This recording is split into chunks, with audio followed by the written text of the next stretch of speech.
Just to start off, the Doctor is the protagonist of the show. From the starting, he appeared to be a frail old man who is yet to be possessed of unexpected reserves of strength and will. His granddaughter was always said he was very forgetful because he was unable to pilot the TARDIS, which means time and relative dimension in space. The TARDIS is meant for 6 people, so it wasn't exactly his fault. This Doctor was willing to kill and do whatever he could to achieve his goals. The first Doctor grew progressively weaker while battling the Cyberman during the events of the 10th planet and eventually collapsed, seemingly from his old age. His body renewed itself and transformed into the second Doctor. The first Doctor was played by William Hartnell. When the second Doctor was born, he always encountered a problem of alien type wherever he went. The second Doctor has been nicknamed the Cosmic Hobo, as the impish second Doctor appeared to be far more scruffy and childlike than his first incarnation.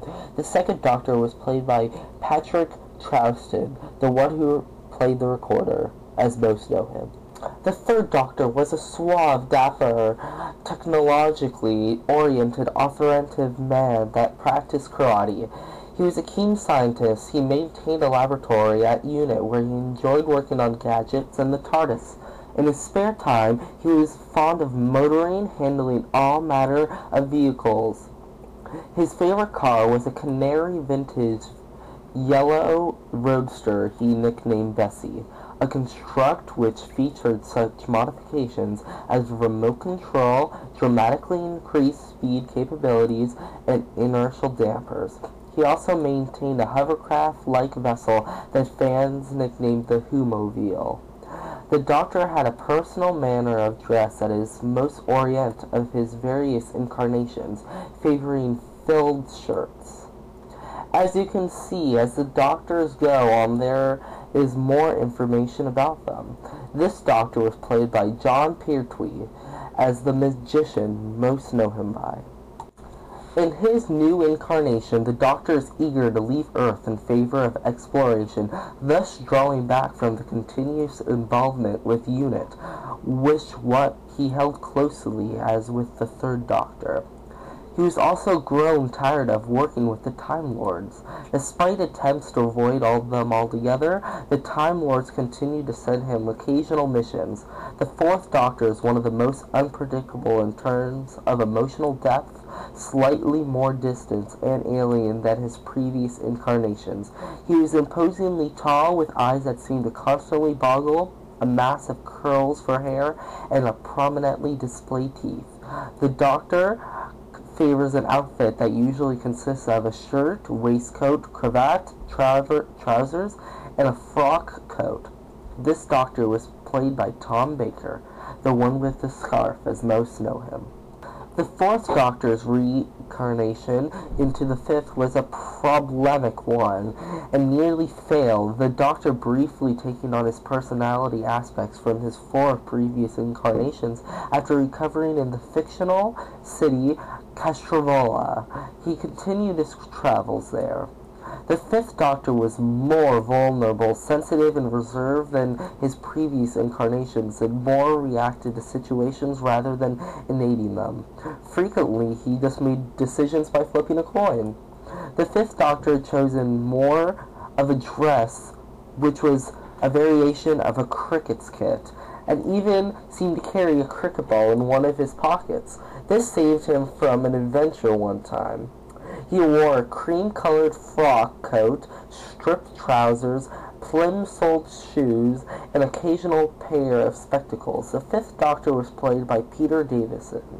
The sixth Doctor's reincarnation was initially unstable. He nearly strangled Perry before he came into his senses. Realizing what he had done, he initially considered going into a hermit-like existence on the planet Titan III, only to be caught up in events on the planet Jokanda, after which he resumed his travels. The sixth Doctor was an unpredictable and somewhat full of himself, whose garnished, multicolored attire reflected his vulnerable personality. He was both portentous and eloquent, even for the Doctor, of whom he saw himself the finest incarnation yet, and unpredictably was made even wilder by mood swings, manic behavior, bombastic outbursts, and glib, unflappable wit. He somewhat looks like my friend Jed, but indeed it's only his hair. This Doctor was played by Colin Bacon. When the TARDIS was attacked by Rani, the Sixth Doctor was injured and forced to regenerate. After a brief post-period regeneration confusion and amnesia, he was back to doing his thing.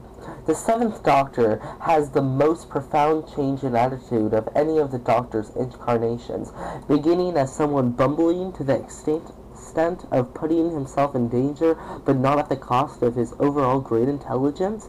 He generally displays an affable, curious, knowledgeable, easygoing, excitable, and charming air. The Doctor's outfit in this incarnation was calmer than his previous attire. It consisted of an off-white safari-style jacket with a red paisley scarf worn under its labels and a matching handkerchief in the left pocket. This Doctor was played by Sylvester McCoy. The Eighth Doctor made his first television appearance in 1996 Doctor Who television film, the first time the Doctor had returned to television screens since the end of the original series in 1989. The Eighth Doctor encouraged those around him to seize life instead of withdrawing from it.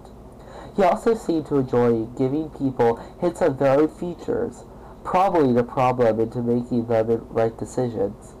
It is unclear if this Doctor's knowledge comes from historical expertise, psychic power, or precognitive ability. Since the television series was starting up again, there is not much information on him. The Eighth Doctor was played by Paul McGann. The War Doctor was a warrior-like incarnation of the regenerated Time War who referred to himself as the Doctor throughout most of his different lives. However, the War Doctor stood apart as a sole expectation. He was the incarnation who fought the last great Time War to endure physiological climate of the massive conflict, who was deliberately cultivated to be a warrior, not a healer. The War Doctor is forgotten, which is shown in The Night of the Doctor. The War Doctor forgets that he saved Gallifrey and put them somewhere else in the universe. The only regeneration that remembers this is Matt Smith, which is the 11th Doctor. He remembers this because he was in the current time stream. The War Doctor is played by John Hurt. The Ninth Doctor appears in the episode Rose, where he rescues 19-year-old shop girl Rose Tyler Billie Piper from an Auton attack in the department store where she works. After Rose helps the Doctor defeat the nesting consciousness, he invites her to travel with him in the TARDIS, and she accepts and in turn becomes his companion all the way up to the 10th Doctor. The Ninth Doctor wore a t-shirt with a leather jacket on top. Not many like the Ninth, but personally I think he was great. The Ninth Doctor was played by Christopher Eccleston. The 10th Doctor generally displays a light-hearted, talkative, easygoing, witty, cheeky manner, but nurses profound anger, regret, vulnerability behind his glim exterior. Most modern-day viewers favor the 10th Doctor more than any other one. The 10th Doctor appears in most episodes rather than any other Doctor, and appeared in the Night of the Doctor in 2013 for the 50th anniversary. The 10th Doctor wears a shirt over a jacket, etc. He's just epic. The 10th Doctor is played by David Tennant. The 11th Doctor is quirky, fun guy who is kind of that old professor but in a young way. The costume he wears is the same throughout the series, which he got in the 11th Hour, which is the first episode he appeared in. He has a bow tie, a jacket, and a shirt, and of course a fez. Some of the 11th Doctor's favorite lines include, bow ties are cool, fezzes are cool, etc. The 11th Doctor is played by Matt Smith. Well, he appeared in the Day of the Doctor. He's Peter Capuliari. Sorry, I'm a little sore on that subject. Thank you. This is Commander Fairy 44 here. If you think I should make more of these, let me know. Thank you. Subscribe.